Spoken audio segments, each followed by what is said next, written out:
오늘은 예수님의 고난과 죽음 그리고 부활을 기념하는 이 부활 시즌의 시작을 알리는 중요한 절기의 시기입니다. 종려주일을 지키게 됐는데 종려주일의 의미는 무엇일까? 예수님께서 본격적인 순환과 고난, 이제 십자가 지시는 그 사역을 출발하는 그 시점을 알리는 것.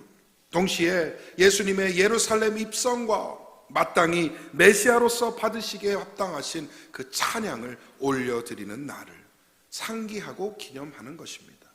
호산나 정신이 오늘 우리 가운데 다시 한번 세워지기를 바랍니다. 또한 십자가의 죽음과 부활로 이어지는 예수님의 공생의 하이라이트, 마지막 그 일주일, 바로 고난주간의 시작을 또 알리기도 하죠. 그래서 기독교인들은 아주 오래전부터 이번 한 주간을 패션 위크, 고난주간이라 부르면서 예수님을 묵상하는 시기로 보냈습니다. 우리에게 종려주일은 어떠한 의미일까요? 여러분에게 종려주일은 어떻게 다가오십니까? 저는 오늘 여러분과 함께 조금 새로운 관점에서 종려주일을 생각해 보기를 원합니다. 우리가 잘 아는 종려주일의 스토리들이 있죠. 오늘 읽었지만 나귀를 타신 예수님, 또 종려가지 나무를 흔들며 호산나 호산나를 외쳤던 군중들이 있었고, 또 그에 반해 예수님을 어떻게 하면 죽일까, 어떻게 하면 잡아들일까 고민했던 유대 종교 지도자들도 있었습니다. 이러한 역사적 사실들도 매우 중요합니다. 우리가 배우고 상기해야 하는 것이죠. 하지만 오늘은 그 이면에 있는 예수 그리스도를 통하여 드러나는 하나님의 역사하심이 어떠한가를 중점적으로 생각해 보기를 원합니다. 그리하여 예수 그리스도라는 이 메시아의 영광이 우리에게 어떻게 선포되어지고 다가오는가 마음으로 받기를 소망합니다. 우리가 신앙생활하면서 쉽게 범하는 오해 중에 하나가 뭐냐 하면 하나님을 자꾸 우리의 기준으로 이해하려고 그런다는 거예요. 하나님을 우리의 범위 안에 가두고 그 안에서 상식과 또 우리의 판단대로 하나님을 본다라는 것이죠. 그런데 민수기 23장 19절 말씀이 어떻게 말씀하는지 아십니까? 하나님은 사람이 아니시니 거짓말을 하지 아니하시고 인생이 아니시니 후회가 없으시도다. 어찌 그 말씀하신 바를 행하지 아니시며 하신 말씀을 실행하지 않으시랴. 아멘. 하나님은 사람이 아니라고 말씀합니다. 하나님은 인생이 아니라고 말씀합니다. 그런데 자꾸 우리는 사람으로 인식하려고 그래요. 내 인생에 비춰서 하나님을 이해하려고 그래요. 그러니 그게 되겠냐는 거예요. 아니 어떻게 만들어진 피조물이 만드신 창조주를 온전히 이해하겠냐는 거예요. 근데 자꾸 우리 수준에서 하나님의 존재와 하나님의 역사를 해석하고 판단하려고 하니까 이해가 안 되는 거예요. 그래서 이런 마음의 질문들이 솟아오를 때가 있죠. 과연 하나님 선하신 거 맞나? 과연 하나님은 사랑의 하나님이 맞나? 과연 진짜 하나님은 전지하시고 전능하신 것인가?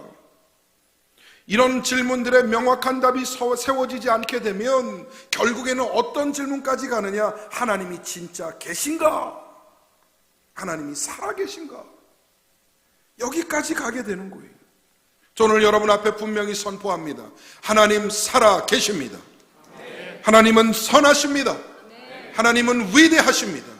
그리고 하나님은 전지전능하신 줄 믿습니다. 하나님의 역사하심이 진짜니까 오늘 종려주일이 있는 거예요. 하나님이 진짜 살아 역사하시니까 오늘 우리가 이렇게 예배 드리는 것 아니겠습니까? 독생자 되신 예수님의 십자가 사역은 하나님의 그 능력과 하나님의 그 사랑 그리고 선하심의 결정체인 것입니다. 십자가가 보여주고 부활이 증명하였습니다. 하나님의 선하신 사랑과 위대하신 능력을 말이죠. 예수님의 사역이 우연이 아니라는 것, 십자가와 부활이 거짓이 아니라는 것, 오늘도 살아계시고 오늘도 우리와 동행하시며 우리 삶에 개입하신다는 것, 오늘 말씀을 통해 다시 한번 상기하고 예수 그리스도가 나의 구주요, 나의 구원자요, 나의 메시아임을 믿고 고백하는 은혜가 있기를 간절히 소망합니다. 첫 번째로 하나님의 역사는 말씀을 성취합니다. 이게 메시아의 역사가 말씀을 성취한다는 것이죠. 종려주의라면 빼놓을 수 없는 이미지가 바로 당나귀인 것 같아요. 당나귀. 왜 하필 보잘것없는 나귀 새끼일까? 여러분 혹시 당나귀를 최근에 보신 적이 있으십니까? 당나귀 볼 일이 거의 없죠. 집에 당나귀 한 마리 키운다? 쉽지 않죠. 아마 제가 최근에 당나귀를 본 사람 중에 하나가 아닐까 생각해요. 최근도 아니에요. 몇 년 지났어요. 아이들 데리고 동물원에 갔더니 당나귀가 있더라고요. 당나귀를 이렇게 물끄러미 쳐다봤어요. 그래서 속에서 그런 생각이 들더라고요. 야, 참 못생겼다. 야, 참 못났다. 아니 보니까 다리는 짧고 몸통은 뚱뚱해갖고 뒤뚱뒤뚱 걸어가는데, 야, 저 걸어가다 넘어지면 어떡하지? 그런 생각도 들더라고요. 얼굴도 이렇게 봤는데 참 안쓰럽게 생겼어요. 좀 억울하게 생겼더라고요. 왜 예수님은 크고 멋진 백마를 타지 않으셨을까? 주일학교 때 종려주일 되면은 선생님들이 나귀 타신 예수님 그림 그리라고 이렇게 시켰던 기억이 나요. 그 그림을 그리면서 마음 한쪽에 그런 생각들이 있었어요. 뭔가 잘 안 어울리는 것 같은데, 예수님이 당나귀 타신 그 모습이 뭔가 안 맞는 것 같은데 라는 생각을 어렴풋이 하였습니다. 안 어울려요. 멋진 백마를 타도 예수 그리스도의 영광을 담기에는 역부족입니다. 그런데요, 예수님의 생애와 예수님의 사역을 자세히 들여다보면요, 어쩌면 당나귀가 어울리는 것 아닌지 모르겠습니다. 예수님은 화려한 왕궁 버리시고 가장 낮은 자의 모습으로 마굿간에 나셨습니다. 금수저로 부잣집에서 나오실 수 있음에도 불구하고 목수의 가정에 흙수저로 태어나셨어요. 화려한 왕궁에 살기보다는 여우도 굴이 있고 공중에 새도 집이 있으나 나는 머리 둘 곳이 없도다 라는 그 말씀처럼 그렇게 나그네 같은 삶을 사셨다는 겁니다. 왕의 길을 걸으실 수 있음에도 불구하고 우리 주님은 십자가의 고난을 택하셨습니다. 이러한 예수님의 삶과 사역을 보면 어쩌면 크고 멋진 말보다 보잘것없는 나귀가 더 어울리는지 모르겠습니다. 예루살렘 입성을 앞두시고 예수님이 제자들을 불러요. 얘들아, 저 건너편 마을에 가면 사람이 한 번도 타지 않은 나귀가 한 마리 있을 텐데 가서 풀어갖고 갖고 오너라. 혹시 누가 뭐라 그러면 이 한마디만 하면 된다. 주가 쓰시겠다 하라. 주가 쓰시겠다 하라. 시킨 대로 제자들이 건너편 마을에 갑니다.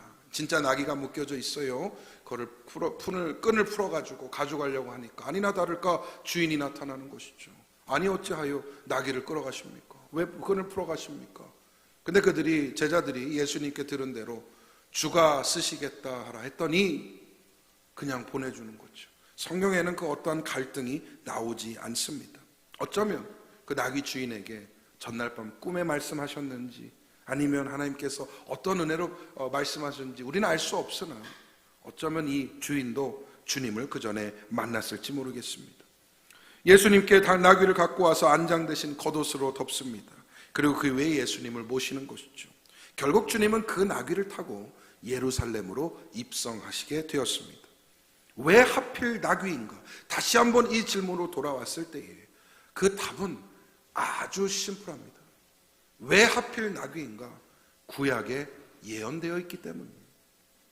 스가랴서 9장 9절이 이렇게 말씀합니다. 시온에 따라 크게 기뻐할지어다. 예루살렘에 따라 즐거이 부를지어다. 보라, 내 왕이 내게 임하시나니 그는 공의로우시며 구원을 베푸시며 겸손하여서 나귀를 타시나니 나귀의 작은 것 곧 나귀 새끼니라. 아멘. 예수님 오시기 수백 년 전부터 이미 예언되어져 있던 말씀이에요. 이래서 예루살렘아, 시온아, 너희에게 새로운 왕이 도래하시는데 그 왕은 겸손하시고 공의로우시고 그래서 나귀를 타시는데 그 중에서도 나귀 새끼를 타고 오시리라 예언되어 있는 것입니다. 여러분, 하나님의 역사는 말씀을 성취하는 역사입니다. 믿으시면 아멘.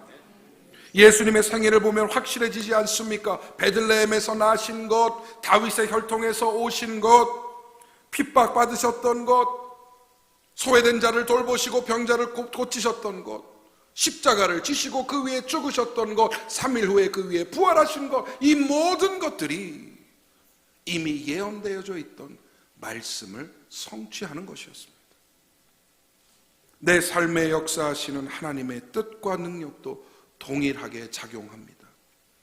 말씀을 통해 약속하신 바를 이루시는 하나님, 그 약속하신 것은 반드시 지키시는 하나님 믿으시기를 바랍니다. 그렇기 때문에 우리는 흔들리지 않는 거예요. 우리는 두려워하지 않는 겁니다. 우리는 불안해하지 않는 것이죠. 성령을 통해 내게 주신 말씀을 반드시 이루시리라는 믿음이 있다면 우리는 그 위에 반드시 설 수 있고 담대하게 앞을 향해 나아갈 수 있는 것입니다. 당장의 상황과 문제 가운데 낙심하지 않습니다. 하나님이 결국 이루시리라는 그 믿음 위에 설 때 큰 위로와 힘을 얻게 되는 것이죠. 대표적인 성경의 약속을 오늘 여러분과 한 구절 나누기를 소망합니다. 이 말씀 마음으로 믿고 실제 삶에서 이뤄내시기를 간절히 소망합니다.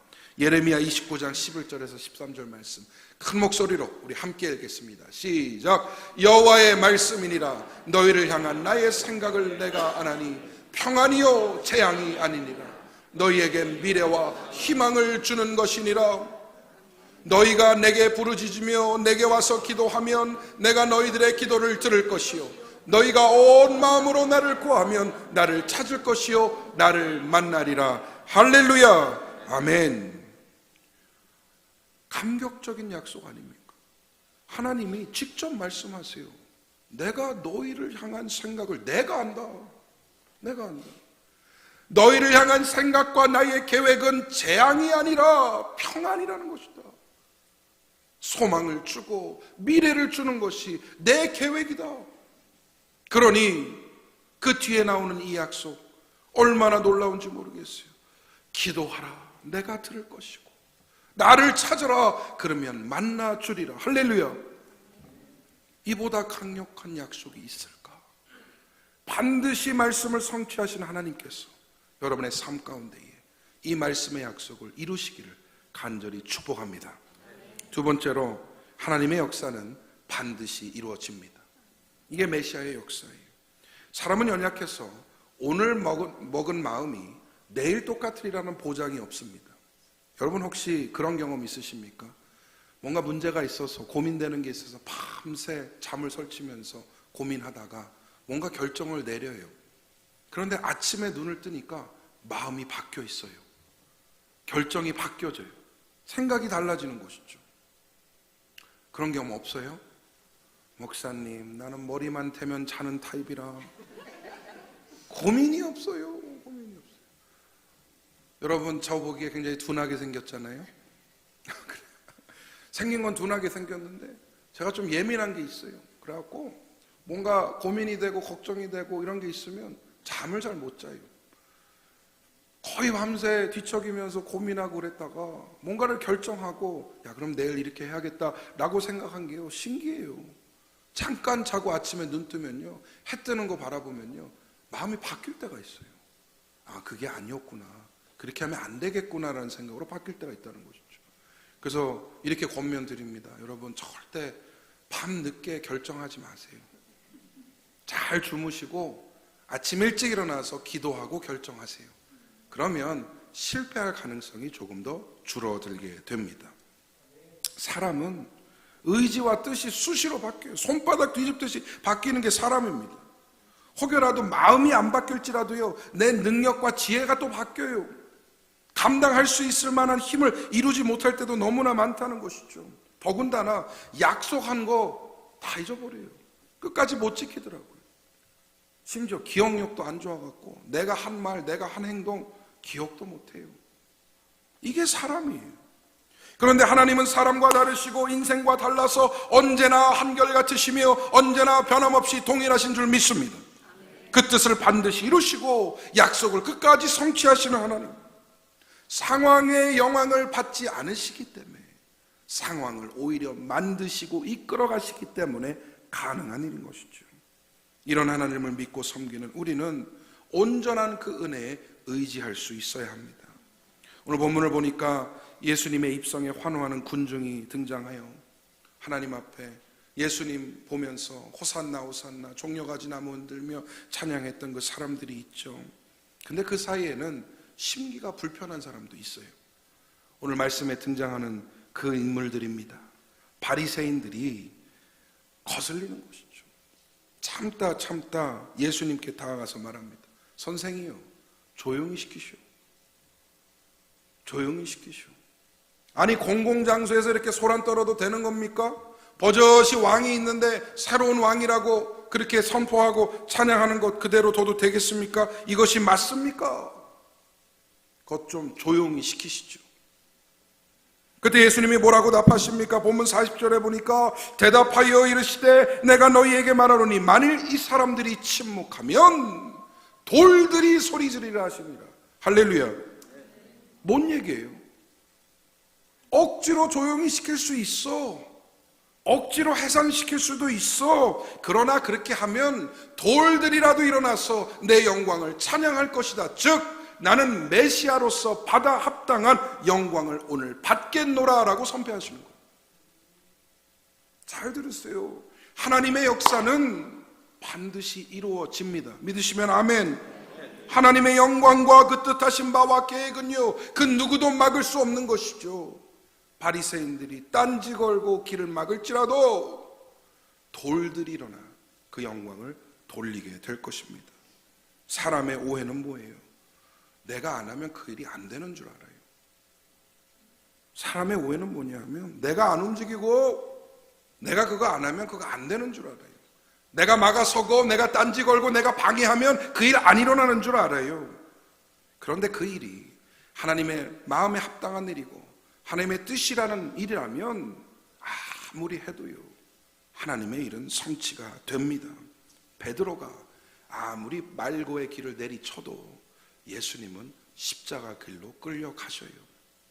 병사들이 아무리 예수님의 무덤을 돌로 막고 지키고 서 있어도요 결국 그 무덤은 빈 무덤이 되는 것입니다. 믿으시면 아멘.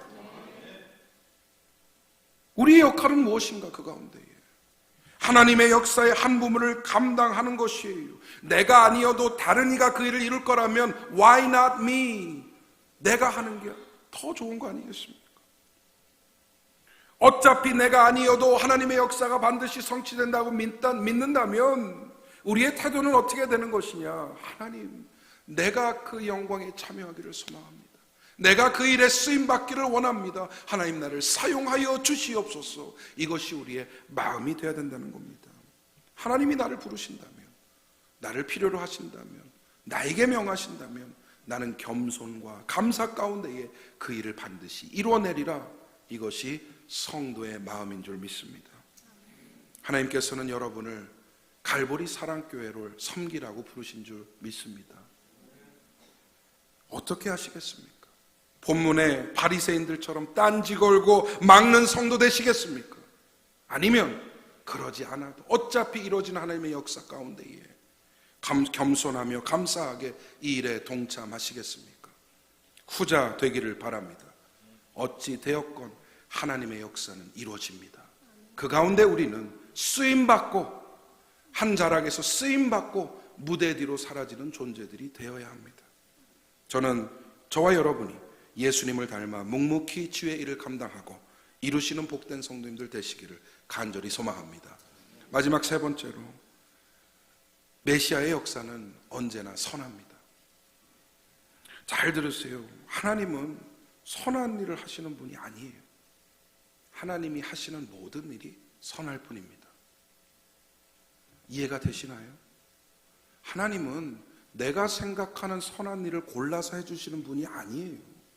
하나님이 하시는 모든 일이 선한 것입니다. 때로는 이해가 안 될 때가 있어요. 하나님 도대체 왜 그러실까? 하나님이 사랑이시고 하나님이 선하신 분이라는데 왜 이렇게 하실까? 마음의 동요가 일 때가 있습니다. 그럴 때 우리가 기억해야 되는 것은 무엇이냐? 하나님은 내가 판단하고 내가 생각하는 선한 일을 이루시는 분이 아니라는 것. 하나님이 하시는 일 자체가 선하다는 것. 그게 우리 가운데 명확하게 세워져야 된다는 것이죠. 논리적으로 한번 생각해 봐요. 하나님이 온전하시고 하나님이 선하신 존재라고 믿으면 그 온전하시고 선하신 하나님께서 하시는 모든 일은 온전하고 선한 일이 되어야 되죠. 그렇지 않습니까? 어떤 거는 선하고 어떤 건 선하지 않고 그걸 누가 자의적으로 해석하고 판단하겠냐는 거예요.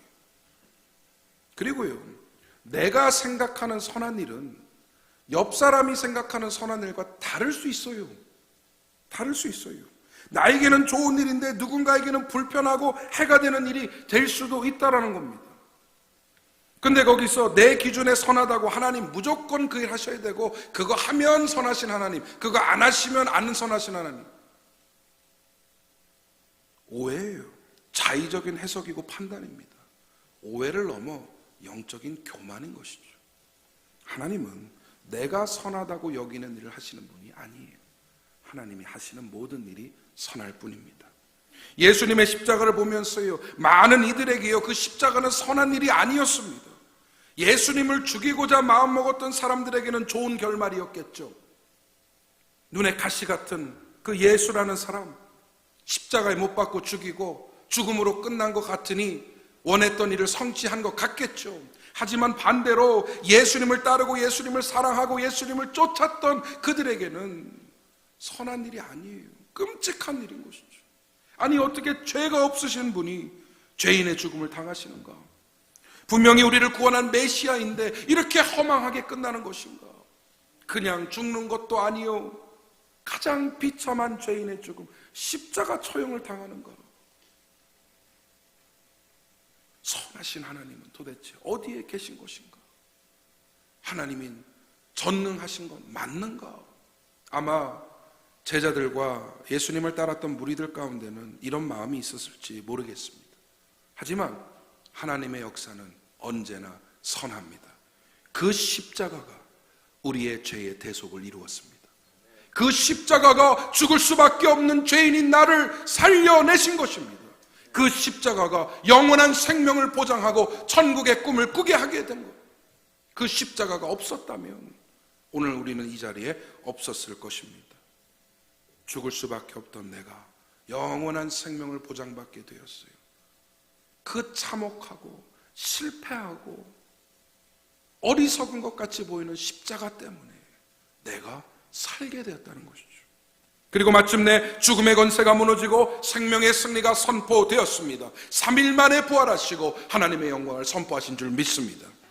만약 우리가 하나님이 이루시는 모든 일이 선하다라고 믿을 수 있으면 그동안 풀리지 않았던 문제들이 많이 풀리게 돼요. 내 기도에 침묵하셨던 일, 내가 원치 않은 일을 이루게 하셨던 일, 하고 싶지 않은 일, 가고 싶지 않은 곳 하게 하신 것, 이 모든 일들이요, 도대체 하나님은 왜 그러실까 이해할 수 없는데 우리의 믿음이 하나님이 하시는 건 모두 선한 일이지, 그 가운데 하나님의 뜻이 있는 것이지 라고 믿을 수 있다면 해결되는 거예요. 그리고 분명히 시간이 지난 후에 우리는 발견하게 될 것입니다. 하나님이 그 일들을 통하여 어떠한 선함을 이루셨는지 깨닫게 될 것이에요. 저는 사랑하는 우리 갈보리 사랑교회 성도님들이 이런 신앙의 주인공들 다 되시기를 소망합니다. 이제 말씀 맺겠습니다. 종료주의를 지키는 우리의 마음에 십자가의 소망이 있어야 해요. 십자가의 소망이 있어야 돼요. 도대체 우리에게 십자가는 무엇입니까? 그냥 내가 믿는 종교의 상징이고 내가 오늘 목에 거는 목걸이이고 내 귀에 거는 귀걸이인가? 아니면 이 십자가 때문에 내가 살았고 용서받았고 영원한 생명을 보장받게 되었는가? 그 십자가에 하나님의 사랑의 극치가 드러나고 나를 구원하신 메시아 예수 그리스도가 내 죄를 위하여 죽으셨다는 그 믿음이 느껴지십니까? 하나님의 역사는 때로는 이해가 되지 않습니다. 내 마음에 들지 않을 때도 있습니다. 거부할 수 없는 파도처럼 우리 삶 가운데 몰아닥칠 때에 우리는 어떻게 해야 될까요? 하나님은 언제나 선하시고 하나님의 말씀을 성취하시는 분이고 약속을 지키시는 신실하신 하나님을 믿고 그 파도에 내 몸을 맡겨보는 것 어떻겠습니까?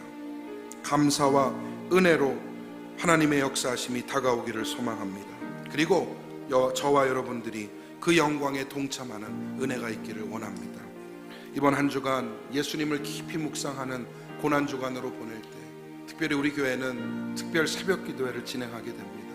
여러분들 시간 되시고 또 여력되시는 분들 다 나오셔서 우리 주님의 발자취를 한번 깊이 묵상하기를 원합니다. 그리고 나를 위하여 어떠한 고난을 감내하셨는가 다시 한번 생각해보고 십자가의 죽음 또 부활 우리에게는 어떻게 작용하는가 다시 한번 깊이 생각하는 시간이 되기를 원합니다.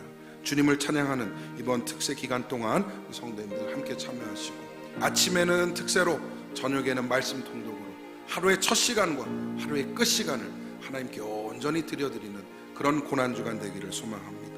주님과 깊이 교제하시고 온전히 그 영광 가운데 내 몸을 맡기며 반드시 이루시는 하나님의 역사에 참여하는 은혜가 있으시기를 주님의 이름으로 축원드립니다. 아멘. 우리 함께 찬양하겠습니다. 주 믿는 사람 일어나 힘을 합하여 이 세상 모든 마귀를 다 쳐서 멸하세. 믿음이 이기네, 믿음이 이기네 선포하도록 하겠습니다.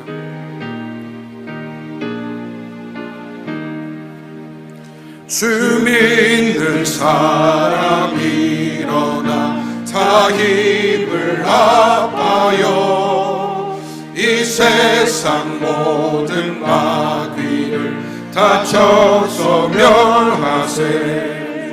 저 앞에 오는 적군을 다 싸워 이겨라. 주 예수 믿는 힘으로 온 세상이 믿음이 이기네, 믿음이 이기네, 믿음이 이기네. 주 예수를 믿음이 온 세상이 오늘 유마기 괴율로, 오늘 유마기 괴율로 큰 죄에 빠지니 진리로 띠를 띠고서 늘 기도들 참 믿고 의지하면서, 참 믿고 의지하면서 겁없이 나갈 때 주 예수 믿는 힘으로 온 세상이 믿음이 이기네, 믿음이 이기네, 믿음이 이기네. 주 예수의 믿음이 온 세상이 끝까지 이긴 자에게, 끝까지 이긴 자에게 이 옷을 입히고 또 영생 복을 주시니 참 기쁜 일일세. 이 어두운 세상 지나서 저 천성 가도록 주 예수 믿는 힘으로 온 세상이 믿음이 이기네, 믿음이 이기네, 믿음이 이기네. 주 예수의 믿음이 온 세상 믿음이 이기네, 믿음이 이기네, 믿음이 이기네. 주 예수의 믿음. 우리 마지막으로 한번 선포하겠습니다. 믿음이 이기네, 믿음이 이기네, 믿음이 이기네. 주 예수를 믿음이 온 세상이 이기네. 아멘. 우리 시간 한번 기도할 때에 말씀 생각하면서 우리를 위하여 오신 메시아 예수 그리스도의 영광을 다시 한번 생각하며 약속을 성취하시고 반드시 이루시는 역사 가운데 언제나 선하신 주님을 의지하게 하여 주시옵소서. 우리의 찬양과 영광 홀로 받아주시고 이번 주 고난주간 특별 새벽기도 위에 함께 하시사 성령의 뜨거운 은혜를 부어주시옵소서. 우리 합심하여 기도하도록 하겠습니다. 하나님 아버지의 말씀 가운데에 서기를 소망합니다. 하나님 아버지 예루살렘 입성을 이루시는 그 예수님의 행적을 보며 하나님 이제 앞으로 닥칠 고난과 십자가와 아버지 부활의 영광을 다시 한번 생각하게 됩니다. 주님 마땅히 받으실 그 메시아의 영광을 받아 주시옵소서. 돌들이 일어나 소리치는 것이 아니라 내가 그 영광을 주님께 돌리기를 원하오니 하나님 나를 사용하여 주옵소서. 나를 움직여 주시옵소서. 하나님 주의 뜻을 이루는 일에 쓰임받게 하여 주시옵소서. 하나님의 선하심을 다시 한번 드러내는 삶이 되게 하여 주시옵소서. 하나님 어두운 세상 가운데에 주님의 빛을 비추는 존재 되기를 소망합니다. 하나님 우리 갈보리 사랑교회가 그 일을 감당하는 교회 되게 하여 주시옵소서. 이번 주 고난주간 특별 새벽기도 가운데 뜨거운 은혜를 베풀어 주시고 하나님 만나는 시간, 주님을 깊이 묵상하는 시간 될 수 있도록 인도하여 주시옵소서. 하늘의 역사를 이루어 주시옵소서. 주님 도와주시옵소서. 선하신 하나님 감사합니다. 우리를 얼마나 사랑하시는지 독생자 예수 그리스도를 아낌없이 보내주시소. 십자가의 죽으심으로 우리의 죄를 사하시고 3일 만에 부활하심으로 죽음에서의 승리를 선포하신 그 사건을 믿으며 하나님 우리도 부활의 영광에 참여하는 성도된 줄 믿습니다. 하나님 흔들림 없는 신앙 허락하여 주시옵소서. 하나님은 언제나 신실하시며 언제나 선하시며 언제나 능력이 넘치신 하나님을 믿고 고백하게 하여 주시옵소서. 삶의 상황 가운데 이리저리 치이지 않게 하시고 흔들리지 않는 믿음의 깃발 아래 우리가 든든히 설 수 있도록 인도하여 주옵소서. 내일부터 시작되는 고난주간 특별 새벽기도 위에 하나님 은혜를 베풀어 주시고 참여하는 모든 성도들에게 주의 말씀으로 역사하여 주시옵소서. 주님을 생각하게 하시고 주님을 기념하게 하시며 주님을 깊이 묵상할 때 주님이 당하신 고난에 참여하는 복된 성도들 되게 하여 주시옵소서. 우리 환우들을 긍휼히 여겨주시고 몸이 아픈 영혼들, 마음이 아픈 영혼들 하나님께서 치유하사 역사를 일으켜 주시옵소서. 지금은 우리를 죄에서 구속하신 예수 그리스도의 은혜와 하나님 아버지의 극진하신 사랑하심과 성령님의 감화, 감동, 교통하심이 메시아의 영광을 선포하며 그 일에 쓰임받고자 결단하는 여기에 모인 모든 심령들과 허락하신 가정과 생업, 사랑하는 자녀들 위해 그리고 특별히 오늘 입교하고 살해받은 7명의 성도들 위해 지금으로부터 영원토록 함께 있을지어다. 아멘.